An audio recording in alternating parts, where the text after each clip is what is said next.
Good morning. This is Pastor Ernie Lewis of the Blue Point Church in Sisney, Illinois, with your thoughts for Monday. I wonder sometimes why it is that we will not listen whenever God calls us to do something. Perhaps God has a specific task or a calling on our lives and we refuse. In the Old Testament, Jonah was called to go to Nineveh to preach the gospel, and yet he refused.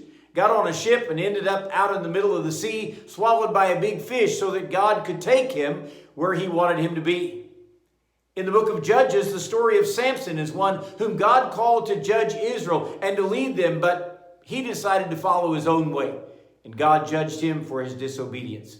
The story is in Judges chapter 16, where Samuel has gone after this harlot named Delilah, and she is always questioning him about his strength, trying to trick him because the Philistines want to take him away. But he lies to her over and over again. He says, you can bind my hair with 7 new bowstrings. You can use new ropes. You can weave the 7 locks of my hair into a loom every time. Of course, he broke free from those because that was not the truth. But finally, he told her the actual secret of his strength.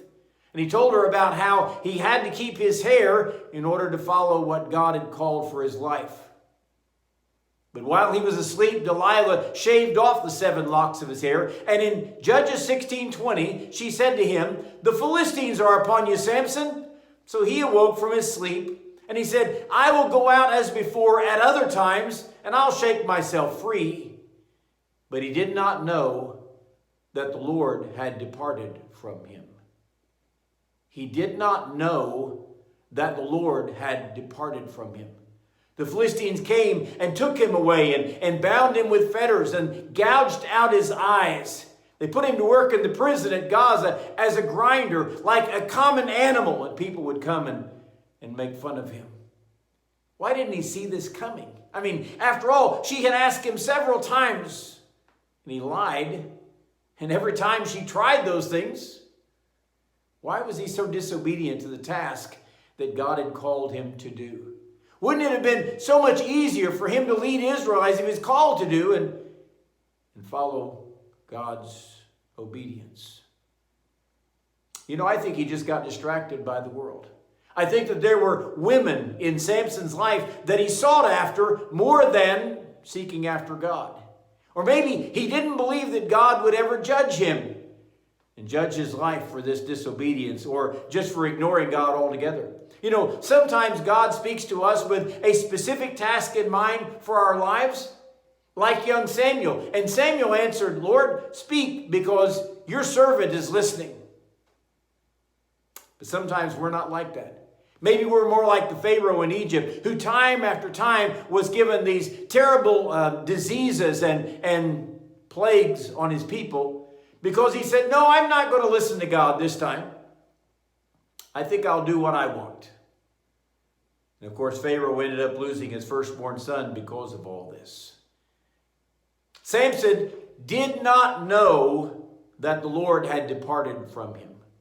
That had to be a rude awakening, don't you think? For him to think, well, I'll get up and walk away from these Philistines as I always have. But this time it was different. This time God judged him for his disobedience. So what will it take for us to awake out of our sleep? Maybe we've been lured to sleep by a corrupt world and all the temptations that follow with that. Or maybe we've just been accustomed to ignoring God and refusing his commands for our life. Don't be so naive as Samson to think that God is not seeing what's going on in our lives. Don't trust your life to this world rather than entrusting it to God. Let's entrust our lives to God and follow his calling on our lives. And let's say, Lord, I want to be obedient. Lord, I want to do today whatever you call me to do because I want to feel his presence in my life. I never want to know, like Samson, the departing of the Spirit of God from my heart and from my life. Can you imagine that? Samson woke up and did not know that the Lord had departed from him. I hope we never know that feeling. I hope we're faithful to the Lord.